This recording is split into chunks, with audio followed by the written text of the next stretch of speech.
You are listening to the ODAT Chat podcast. My name is Arlena and I'll be your host. Today, we're doing a step work call with Jaydale. This is a podcast where we share our stories of alcoholism, addiction, and how we recovered so that you can too. My hope is that you find the inspiration and resources you need to let go of what's holding you back so that you can transform into the person you were always meant to be. So with that, let's get to it. Hey friend, thanks for joining me today. It's been a while since I published a step work call, so I'm happy to share this one with Jaydale as we go over her step 3 homework. But before we jump in, I wanted to announce that we're starting our next round of the Sobriety Reset Workshop. It's a free 12-step workshop for women starting on January 30th at 7 p.m. Mountain Standard Time. It is an online class and you can sign up and get all the details at sobrietyreset.com. Also, if you'd like to hear more episodes like this one, just visit odatchat.com, or you can also subscribe on iTunes, Google Play, Spotify, or any other podcast player. So that's all for announcements for today. So please enjoy this episode with Jaydale. All right. Well, Jaydale, thank you so much for joining me on the ODAT Chat podcast. Thank you for having me.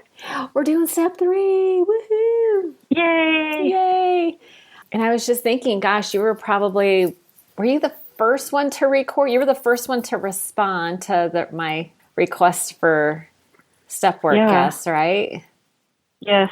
That seems like it's forever ago, too. That was a little while ago. But yeah, so we're going to do step 3, which is made a decision to turn our will and our lives over to the care of God as we understand Him. So I thought we would start off with a quick prayer to invite God in to guide our thinking. So if you're all good with that, I'll just say a quick little prayer. Yep, good to go.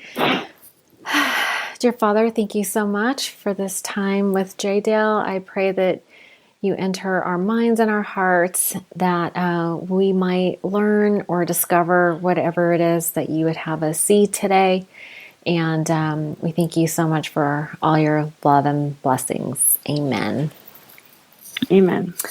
All right. So, so you did your reading in the Big Book, Chapter 5, How It Works. That was pages 58 through 63.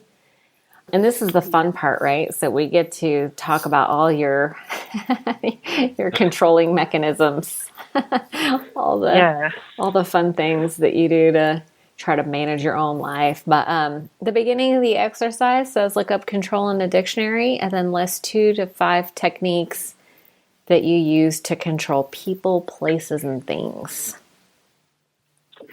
Yeah, so when I looked up control in the dictionary, it says the power to influence or direct people's behavior or courses of events. For me, I think the way that I control people would probably be through anger or manipulate. Manipulate people to kind of get, I guess I would more manipulate people if if it wasn't my way, then I'd be mad and they wouldn't want to upset me. You know what I mean? Are you referring mostly to your husband or your kids? Yeah, or just my family. My kids are still pretty little, so they're easy to manipulate. They just do what I say. All right, Mama's the boss lady. Yeah. Yeah, well, you know what I got to tell you right off the bat? Thank you for being so honest. And transparent about that, because I think a lot of people don't like to, who wants to admit that we use anger as manipulation or control, but everybody does it, right? To some extent. Yeah. Mm-hmm. So thank you for sharing that right off the bat. I definitely relate to that myself too. So, and do you think maybe you use that in your friendships or with family as well at times? Yeah, probably, with my family, to control, the situation, if we don't do this, then maybe I would kind of pout or throw a fit, and then to not upset me, they would just do what I want, Okay. you know? Yeah. And I feel like I did do that with like my family. So, Yeah, and especially with like the holidays coming up, I think there's so much expectation, as moms, we have a lot of guilt, right? And so we don't want to, there's a lot of pressure on us to create happy memories for our kids and follow family traditions and cook for everybody and, make it really nice. So that's a lot of pressure. Do you feel like, are you feeling that pressure for the holiday to make everything nice for your family? oh yeah, like this Christmas, like usually I love Christmas. It's like my favorite time of the year. I love the lights. I love putting up decorations. I have so many, like I have totes and totes of decorations. And this year, for whatever reason, I just have been so stressed out and I don't know what it is, but like, with my baby, I haven't put up a ton of decorations because he'll just get into everything. But it's like, I just am so stressed trying to make sure everybody has enough. And it's just wearing on me. And like, I feel like the biggest Grinch this year. Because I just feel so much pressure to like make everything perfect for everyone. And so I told my husband I'm going to become a Jehovah's Witness so we don't have to celebrate holidays anymore. Yeah, I mean, that's one way to go, I suppose. Yes. Or, but no, it's just so hard because my husband's like, well, just, just relax, just calm down. I'm like, you don't know. He doesn't understand because I'm trying to buy Christmas gifts for like the kids and then him and my parents and siblings and cousins and then there's school teachers and neighbors and the neighbor's dog. It's like there's so many people, and it's just like I just want Christmas to be over because I can't do it. Yeah, honestly, I'm feeling a little anxiety for you. Just trying to. I mean, do you feel like is it possible that that's maybe the level of intensity is self-imposed? Yeah, because it's like my kids don't need. It's just my trying to control everything and make everything perfect. Mm-hmm. And my kids could get like one present and they would be happy. And my parents don't need anything. They don't care if they get something from me. My mom's just happy that I'm sober. Like that's all she cares about, And my husband, sweet. Like, he doesn't need anything. And like, he's just happy, like I'm sober. So it's like, I am totally doing it to myself. That's so interesting because it almost seems like the desire to make everything perfect is making you miserable, and all anybody wants is for you to be happy. Yeah, that would be pretty much on point there.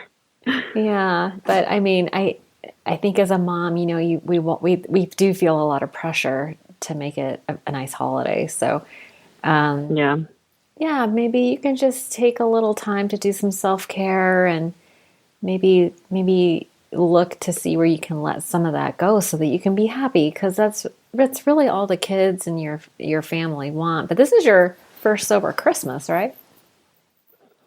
Yeah, I mean, I've had sober Christmases like when I was younger. Sure. But, this is like I would say this is my first Christmas being sober where I've really taken my sobriety seriously. Yeah. Yeah. Do you feel like you're trying to make up for past Christmases by any chance? I've never really thought about it like that, but probably that would make sense. Yeah. I mean, I don't need to, I don't mean to lend you any problems, but, oh no. I'm not trying to give you a complex, but yeah, I mean, it's interesting that the first everything, like I know it's not like you haven't had a sober Christmas or anything like that, but there is sort of heightened expectations, certainly in the beginning, and you're feeling everything instead of drinking through it. So, yeah, sometimes the first ones are a little more challenging than the next one. So, go easy. Easy does it, right? I know. It's like there's like 7 days until Christmas, and I'm finally just to the point. I'm like, I'm done. Good. If I haven't bought it, it's not getting bought. Yeah. If I haven't, I've gotten my kids' teacher stuff, and so they're taking care of my kids. I think, but it's like I'm just done. If it's not bought, if it's not made, it's just not happening. Well, So I think that's a great attitude, because now you can really like start tuning into like the spirit of Christmas, and just being present with your family, and watching those sweet, sweet little boys enjoy such a special time with the family and your parents and everyone.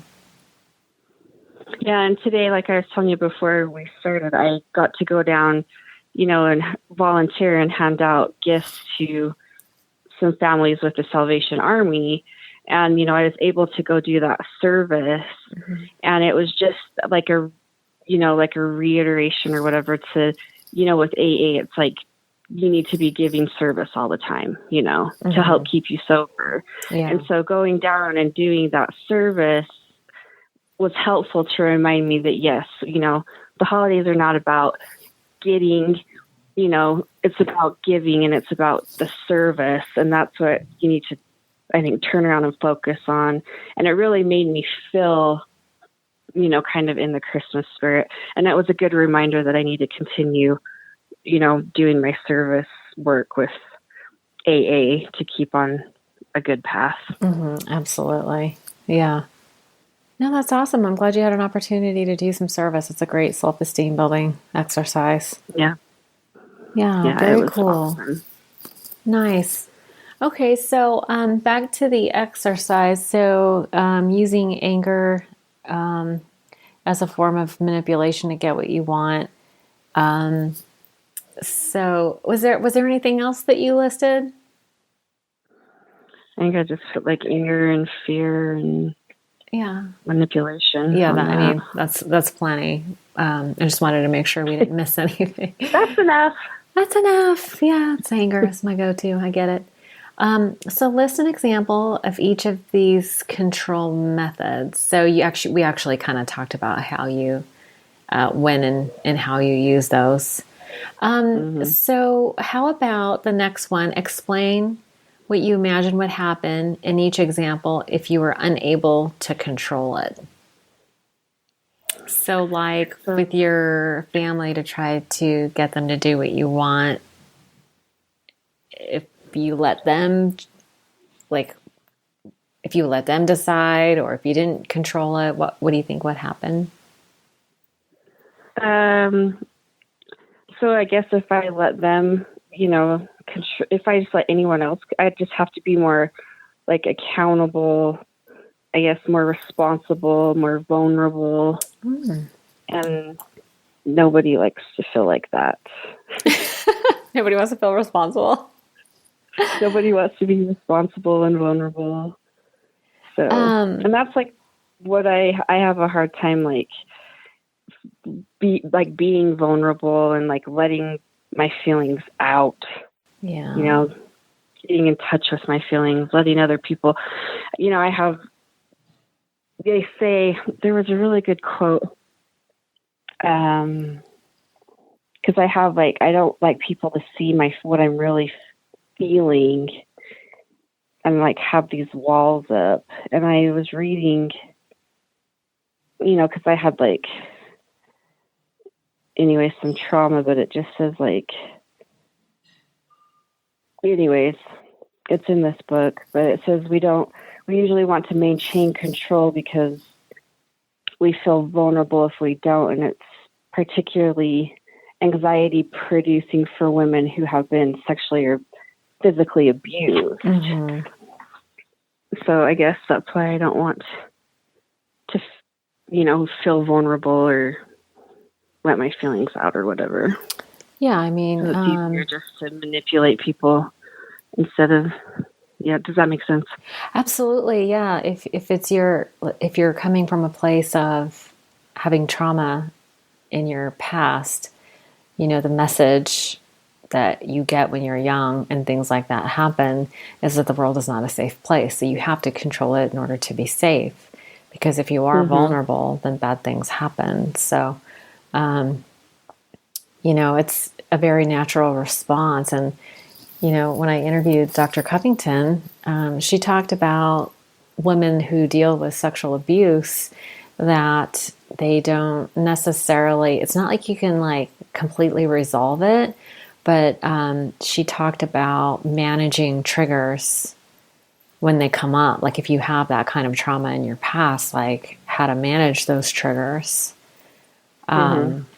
so that you can continue to move through the world like in a balanced kind of way, that you're not like responding from fear, but that, eventually you can allow, your true feelings to come out. Like if there are times when you feel, like when you say vulnerable, are you talking about like you're admitting sadness or feeling, shame?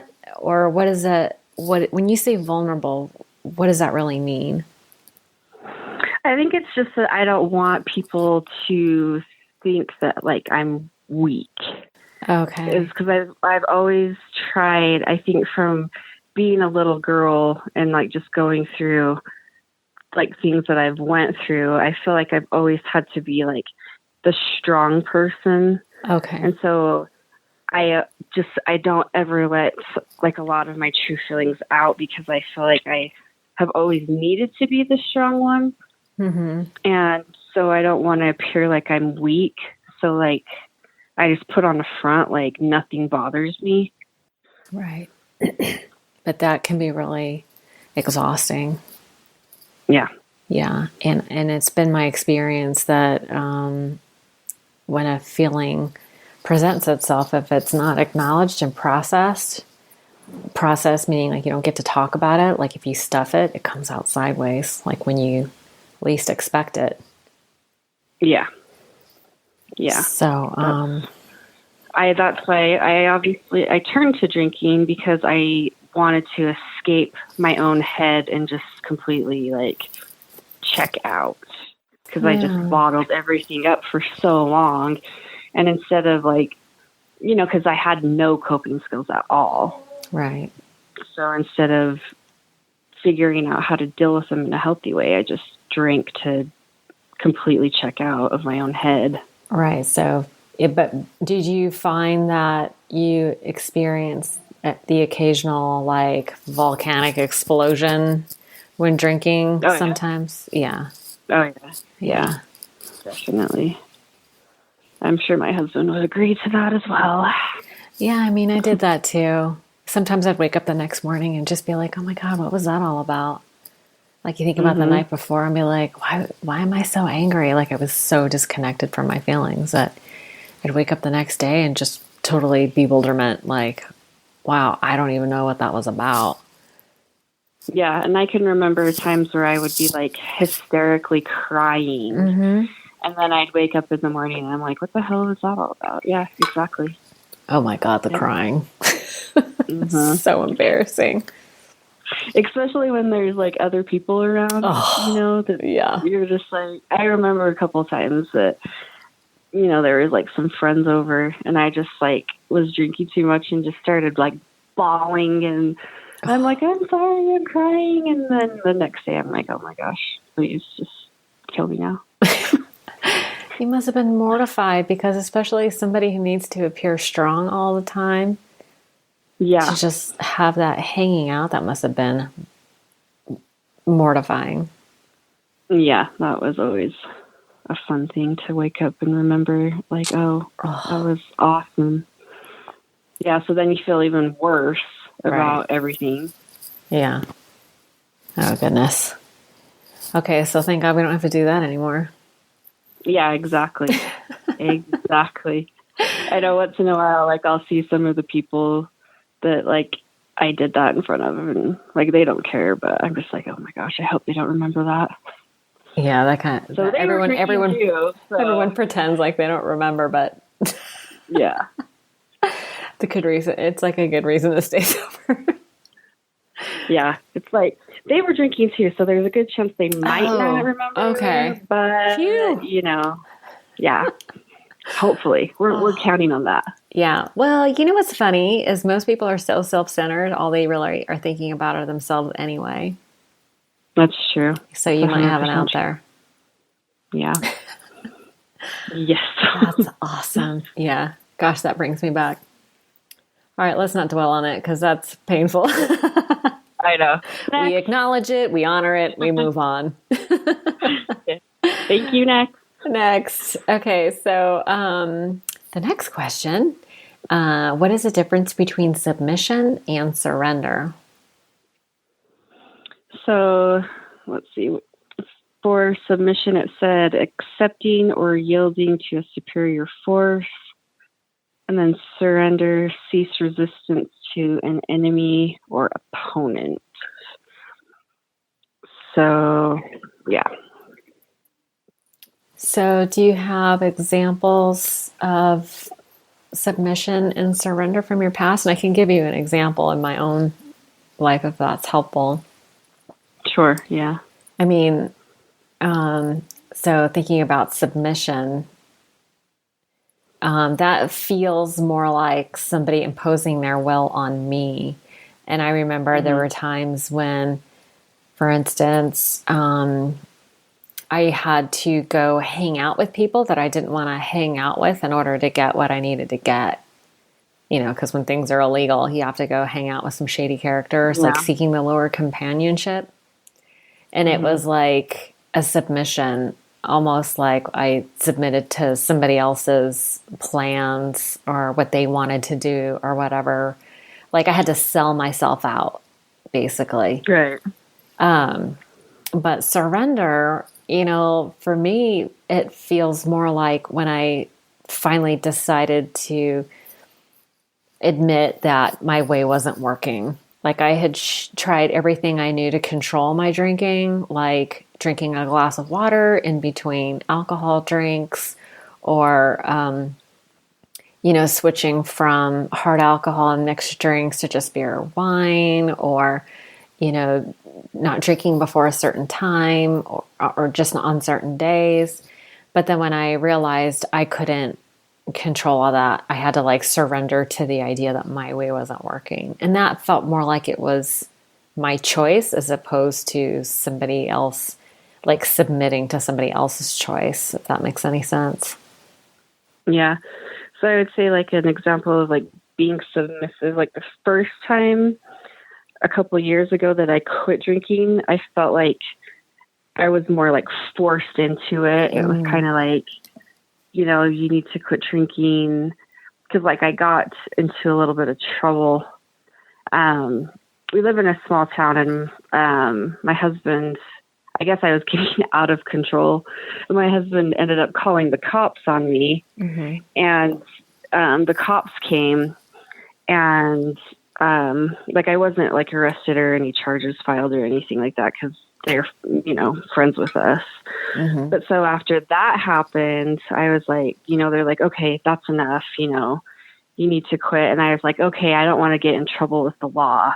And so I felt like I was forced into quitting. And so I didn't take it seriously. I was just okay, whatever, I'll quit drinking so you guys will get off my back. And I don't want to get into any more trouble. And now that, the cops are there, it was just one cop and he was in our neighborhood. So I was I need to kind of lay low and play it safe for a while because he's on to me, And so I just felt that was I was more being forced to quit. And so I didn't take it seriously. And, I went to a couple meetings to kind of appease my family, and then I did good for a while, didn't drink for quite some time. I ended up getting pregnant, obviously didn't drink while I was pregnant, and then had a rough pregnancy, had a rough delivery. My baby was in the NICU and then he got sick and then he was in, he got RSV and the whole month of January, I had to just stay home with him because he was hospitalized twice. Wow. after all that, like, it was just insane. So finally, like, I just couldn't take it anymore. Mm-hmm. And then I started drinking again. So I felt like, the second time, this last time that I became sober is when I did surrender, and I did it for myself. Like, I realized, yeah, I'm done. Cause I did try all of that you tried. Like, I won't drink until 5:00, or instead of drinking vodka, I'll try something a little more mild. Like, I'll switch to wine, which didn't work. Mm-hmm. Or I'll try drinking Southern Comfort because it's not as potent as vodka that I thought anyways. Mm-hmm. Or like, because I would go in and I would sneak drinks. Like, I just drink out of the bottle, like take a shot out of the bottle. So I'm like, okay, I'll take a drink at 5 and then I'll wait until 6 to take another one, Mm-hmm. So I tried timing myself and doing all the little things that we all try and do, Right. and didn't work. And, finally, after like I about drank myself to death, I was like, okay, I can't do this anymore. I give in. I'm done. Yeah. I surrender. Yeah. What a difference. Like, just even hearing you talk about it, like, I can feel the difference. Yeah. Like doing it with, like, quitting with resistance doesn't really get you anywhere, right?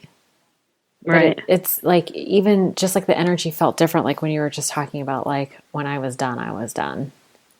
Yeah. Because you just get to that point where, like, you're sick and tired of being sick and tired. I was just sick of, hiding.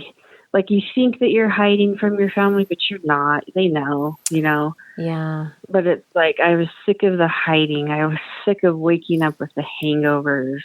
I was sick of obsessing over it, like, when I could get my next drink, I was just sick of feeling like shit. Like, I was just tired of it. And I just made the decision. I'm like, do you want, it's like, do you want to be an alcoholic or do you want to be a mother, Wow. So, yeah.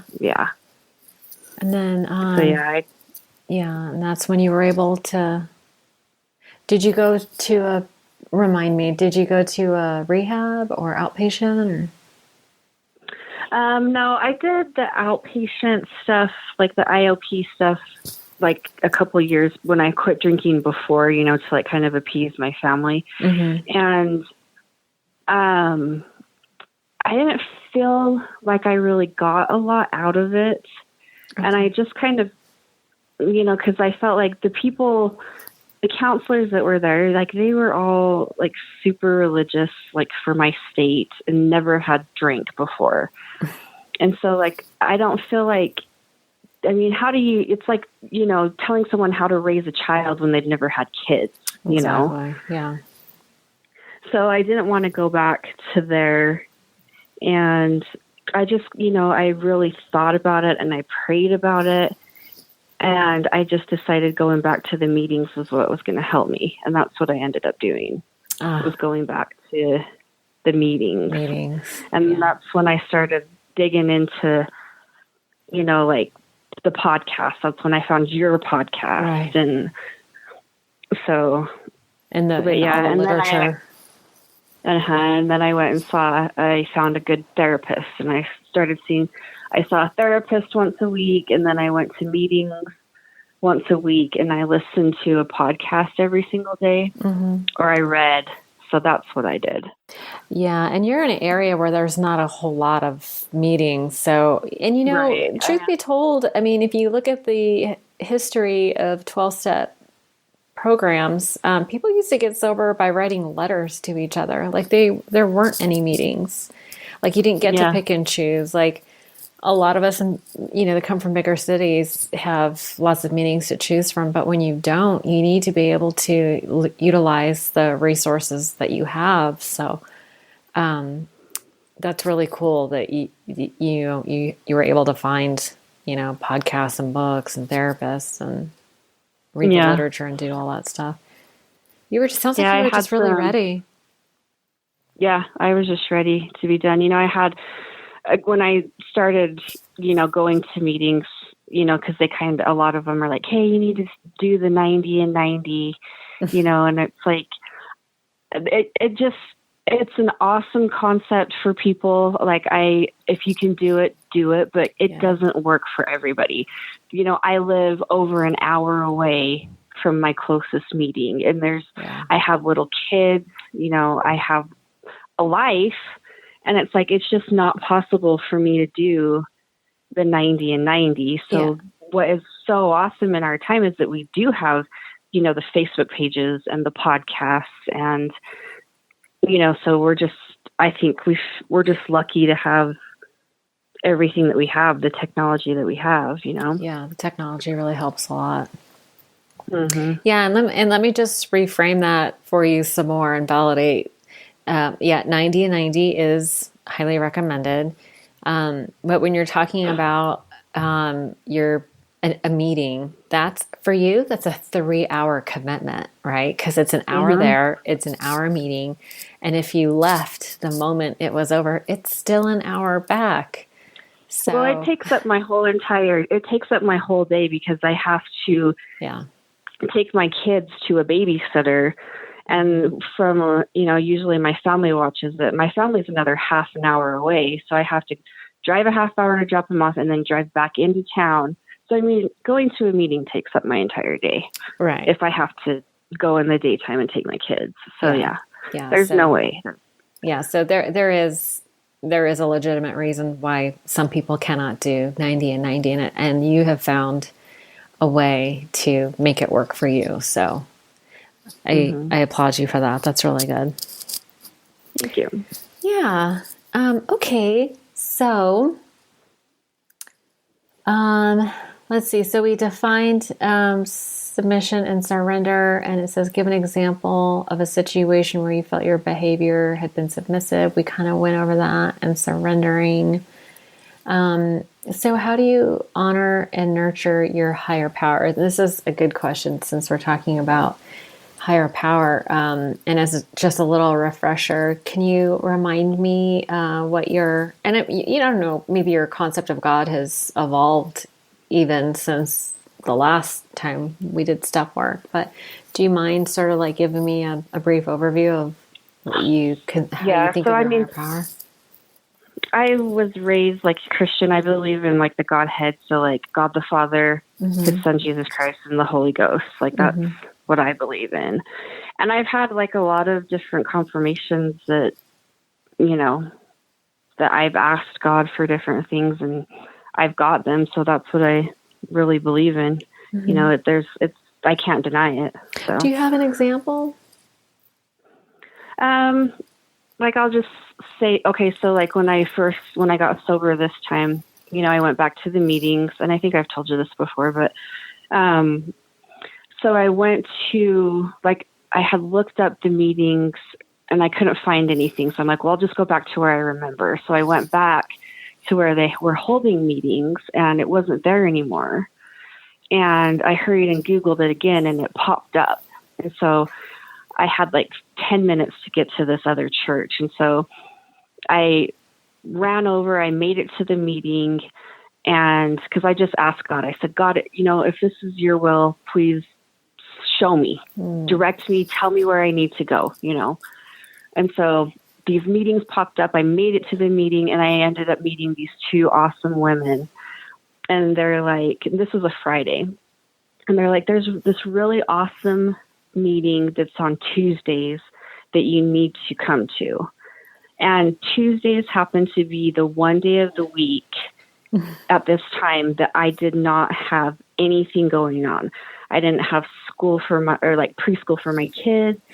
My daughter was able to babysit on that day, and it's like, it just was like that meeting was just meant for me. Like God totally, because I asked him, I said, please help me find the meeting I need to go to. And then all of a sudden there it was. And like this meeting, this Tuesday meeting that I've gone to for the past over 9 months has just been like, the people have been amazing. It's just been like my saving grace. Like I tell my husband, I said, these are my people, Oh, I'm so glad. Yeah. And so I don't feel like if I wouldn't have like surrendered and asked God, I don't think I ever would have been led to that. And I love how you started that out, which is, if this is your will, it's like you were just open and you kind of just like let go and asked for guidance. Yeah. Because it was crazy. Like, because when I Googled meetings before, nothing came up, and I'm like, okay, I'll just go to this place where I last remember, and there was nothing there. And then I just, said, God, please help me. If this is your will, please guide me. All of a sudden, I Googled it, and the meetings popped up, and I was led. So it was crazy. That is really cool. There's, it's evidence, God of evidence. Yep. Okay, let's see. That was a really good example. And then the question for this one is, how do you honor and nurture your higher power? If you haven't begun to do this yet, how can you get started? Well, I just think, honestly, to thank God, that's how I nurture it. Like, just constantly, I'm like thanking Him, because it's like, I don't know. It's just, you have to be thankful. You have to thank Him. Yeah. And I just pray all the time, and just am constantly saying, thank you, Yeah. I've heard that if the only prayer you ever say is thank you, then that's enough. Mm-hmm. Yeah. That's awesome. I'm just constantly just like, thank you, God, thank you.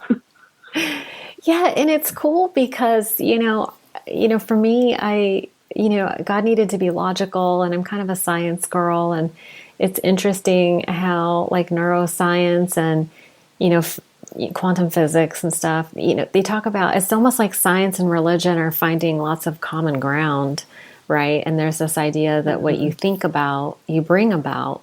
And I've heard it said, whatever you think about, you bring about. So it's, you're focusing your attention on the positive, and whatever we focus on is expanded. So it all makes sense to me. And for me, like, God needs to be logical, and I love that that's how you're nurturing and honoring your higher power. It just, whatever you nurture continues to grow. So, right. Yeah. Very cool. Yeah, it's like ask, believe, receive. Yes. Yes, I love that. Okay, and what is the difference between, the question is kind of interesting. What's the difference between destructive selfishness and healthy selfishness? And I always rephrase that to, instead of healthy selfishness, I always think of self-care. But what did you write down for that one? Well, I mean, it's kind of almost like obvious, like, what's the difference? You're being destructive or you're being healthy, Yeah. So what's the difference? Well, one's destructive, one's healthy. So that's just kind of basically what I, You're like, what's the difference? Well, it's stated. If you're being destructive, you're probably hurting somebody, if and you're being yourself. healthy. Yeah. So that's just kind of, I was just like, yeah. Well, I think it comes from that idea, listen, as moms, we have like built-in guilt, right? And so I think for a lot of women, especially, we feel guilty for all our past sins, and then we're sober, and then we think that we have to be perfect, or we have to do all this stuff to try to make up for it, or let everybody else have their way. And then we just kind of squash our own desires and will, because like, it's like a self-punishment thing. But that's not healthy either, right? We don't, hurt ourselves, to appease other people. Like, if one person is being hurt in a relationship, it's not positive. But I think maybe that's where that comes from, as women feel guilty, and we tend to, sell ourselves out for the sake of the greater good, especially as a mom. Moms always seem to come last. Yep. So, but you are hilarious. It's obvious. Duh. Okay, moving on. Name a few. Name a few instances of destructive selfishness in your past behavior. So yeah, so like with my drinking, like being selfish, it's like, okay, so I would, spend money on alcohol when I could be spending money on, other things. Like we're, like, we're not rich, we're not poor, but it's like, I could have went and spent the money on better things than alcohol, Sure. So I think that was selfish. Like, instead of going to the store and buying cheesecake or something for the kids, I would buy liquor for myself, Cheesecake or liquor. Yeah. or the white powder. Right, exactly. Yeah. No, I get it, though. I was wasting the family resources on something right. that hurts everyone.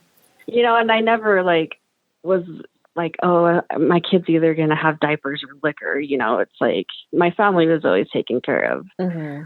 But, Yeah, I see what you're saying. Like, you didn't feel good about spending money on alcohol. Yeah. Or like being selfish is like, I would wait for my husband to get home. Like he has a diesel truck, and I would literally listen for that diesel to pull into the driveway and then go take a drink, so instead of being present, for my husband, as soon as he got home to take care of the kids, I was out, Yeah. And that was pretty selfish. Instead of being a good wife to him, it's like, I've had enough today, I've taken care of your kids all day, and I've done this and that. And it's like, I'm done, it's my time, my turn now. Yeah. So. Yeah. Listen, I can appreciate that.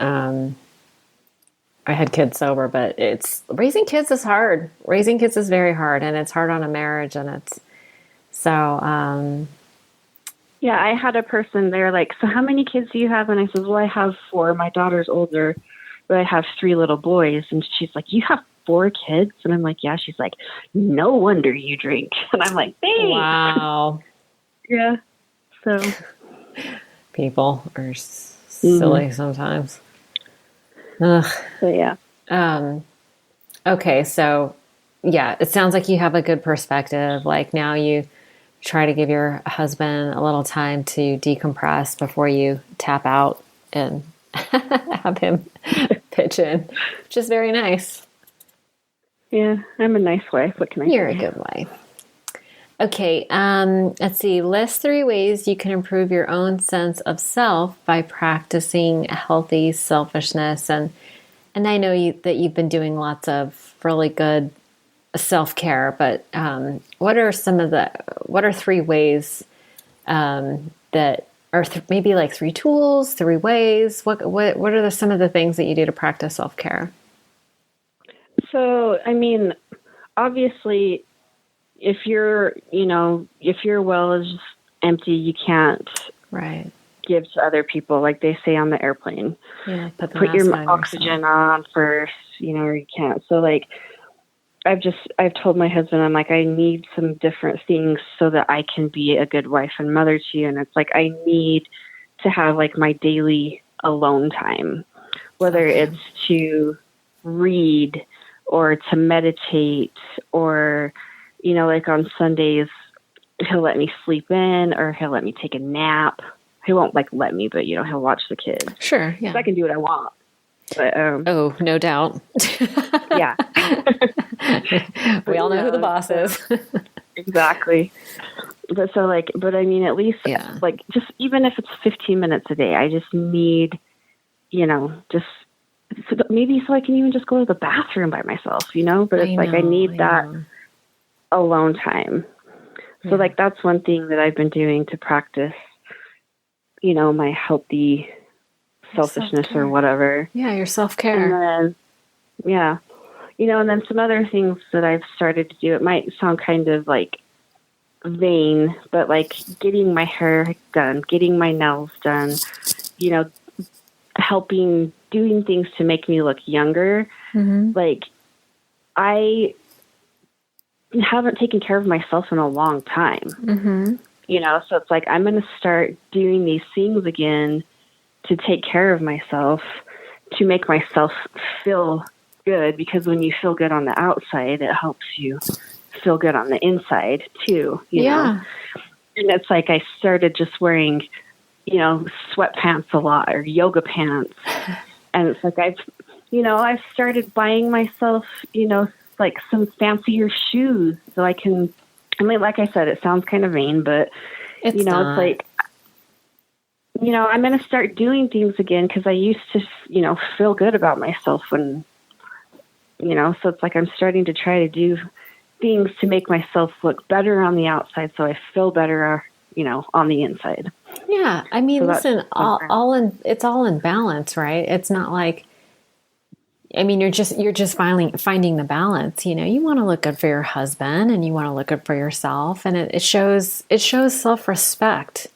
It shows self-care. It's like when you, like with your house, it's like you take care of your house because you appreciate and respect your house. It's like, it's the same thing, that you put that kind of time and attention onto your body. You take care of your body.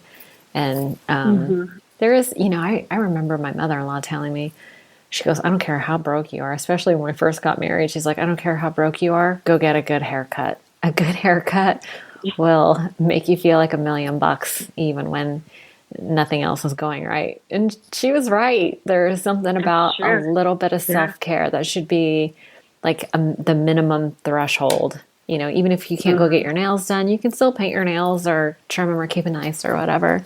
That's just, yeah. I like that. I'm glad you're doing that for yourself. Yeah.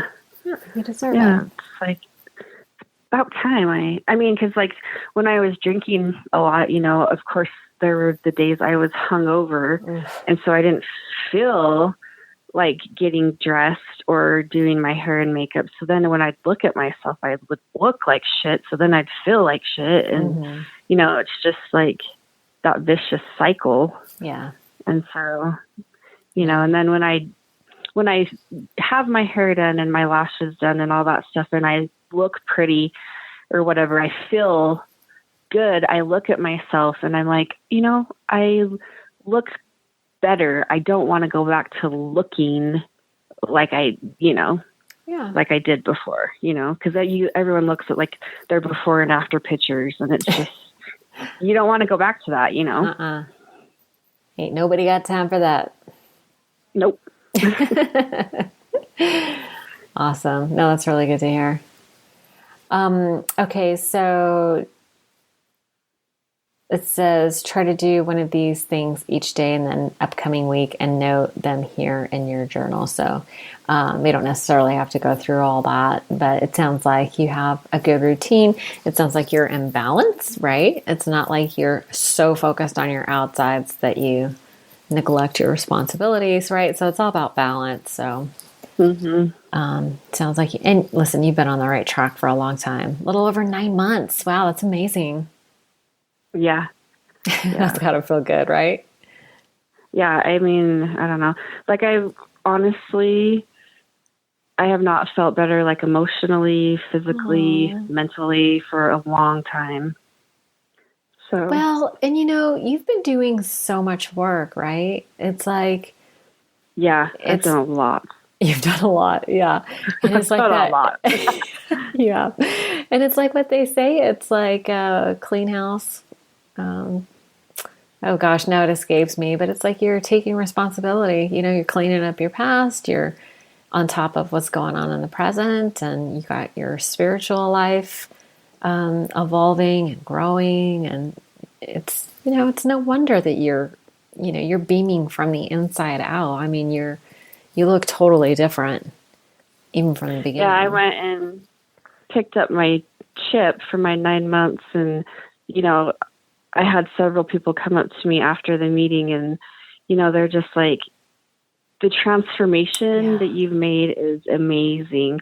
They're like, you look so different from when you first came in. Yeah. There's like, some of them, there's a light in you. You're glowing. You just look so much better. Yeah. And it's like, I feel so much better. Yeah, that light. You know what? You hit the nail on the head. You've had that transformation. And the Yeah. light has come on, and you're shining from the inside out, and it's remarkable. It really is. Yeah. Some days the light's a little bit dim. Not so, every day's not perfect, but No, of course not. yeah. Yeah, but you're managing. Yeah, I mean you have a very strong higher power, and you look to God for strength each day, and yeah, one day at a time. Look at all that you've accomplished already. Yeah. It's amazing. Yeah, it's been amazing. Yeah. So we're down to just like the last couple questions, and then we'll do the third step prayer. But let's see. So the last two questions. At the end of each day, write down how you felt both physically and emotionally after doing these self-healing acts. I mean, you don't have to go through like a whole list, but overall, at the end of the day, when you're, doing self-care, how you feel at the end of the day.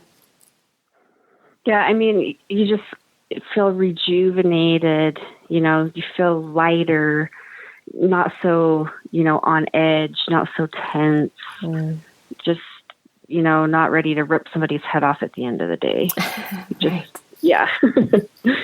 Just more, like you're bouncing through flowers, skipping. I suppose some days, but yeah. Yeah, not every day, but, yeah. A whole heck of a lot better than what it used to be. Right, exactly. Yeah.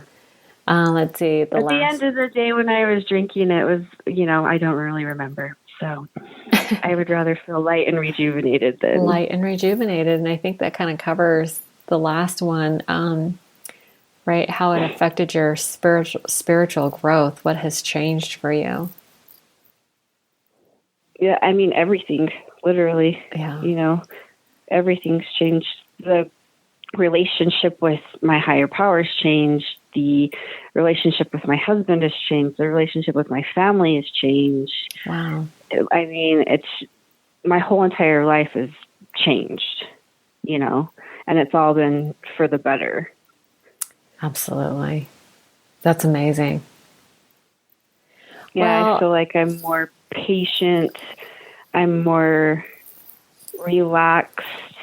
Like, I'm able to look at things a little bit differently, instead of like being quick, like I don't know.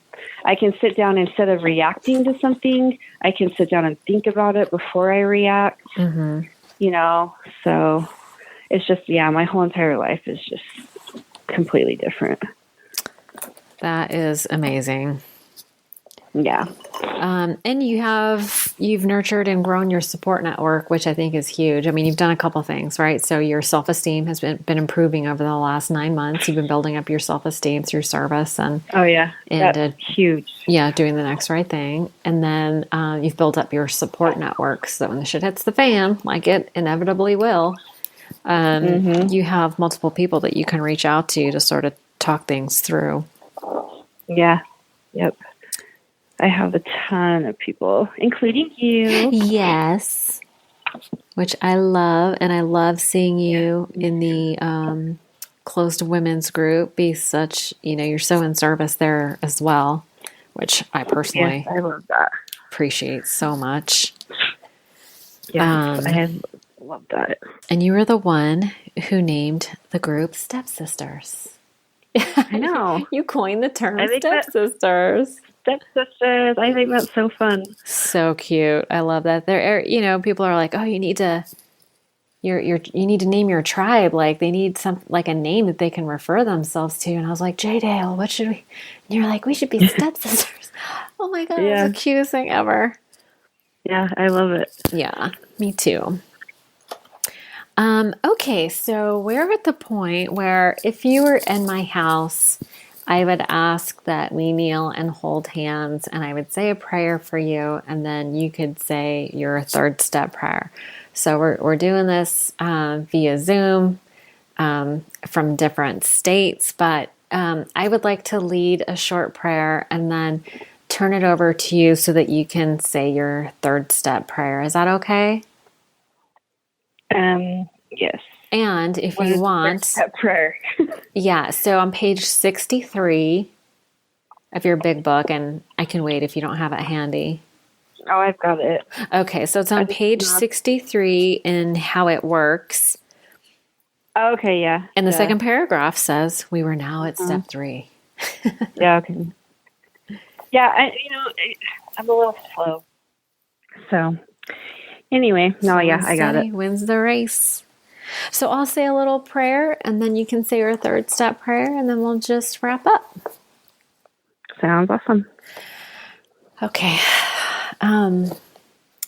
Dear Father, thank you so much for this time that I've had with Jaydale. She's been such a blessing in my life. I am so grateful for her sense of humor, for her sassiness. I am so grateful that I have a new friend in her. And, even though she and I both struggle with something that could be potentially, fatal, we have come together and clung to each other in good times and in bad. And I'm so grateful that we are both here to support each other on this journey. And I just want to thank you for her. And I pray that you bless her and her family. Amen. Amen. And God, I offer myself to thee, to build with me and to do with me as thou wilt. Relieve me of the bondage of self, that I may better do thy will. Take away my difficulties, that victory over them may bear witness to those I would help of thy power, thy love, and thy way of life. May I do thy will always. Amen. Amen. Yay! So, step 3 in the books, and now we get to do step 4. Woohoo! I don't know if I want to do that one. This is the magic one, I gotta tell you. Yeah. And we can do this a couple of ways. Obviously we've been doing this on the podcast. Maybe we can do a couple of benign ones for the audience, and then you and I can handle maybe some of the heavier ones, just one-on-one. Yeah. We can do it as a writing workshop. I mean, I've done the 4-step in a variety of different ways. So let's just stay close and keep moving forward. You have good momentum behind you now. So, and listen, the beginning of the 4-step is the fun part, right? You get to list all your resentments. So this is like license to complain. License to bitch. You get to get it all off your chest. And I think that's, that part is missed a lot of times. People think the 4-step, searching and fearless moral inventory. But what you're really doing is first, you get to air all your grievances, and that can feel amazing.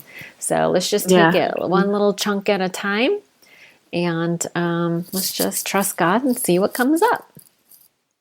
Sounds good to me. Awesome. Well, listen, thank you so much for playing along and allowing other people to get a glimpse into what the steps might be like. It's different for everyone, and we're just doing it one particular way, but there's no real wrong way to do it other than to not do it at all. So there you have it. Thanks so much, Jaydale. I just love you dearly, and thank you so much for playing along. Thank you. I love you too. Okay, talk to you soon. All right, sounds good. Okay, bye. Okay, bye.